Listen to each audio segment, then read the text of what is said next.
How to fix Instagram black background in less than 1 minute. Hello guys, so first thing you want to do is open the settings on your phone and then go to the apps manager. Open the apps like this. Now on this page you will find all the apps that you have on your phone. So what you want to do here is go to the search bar and search for Instagram like this. After that, click on this forward stop option and then click on the storage.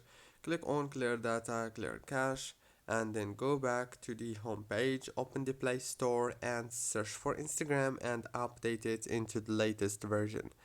After you update your Instagram, now you have to restart your phone or turn it off and on again, and the problem must be solved. If it's not solved yet, then you have the last solution, which is you have to remove the Instagram from your phone and then reinstall it again.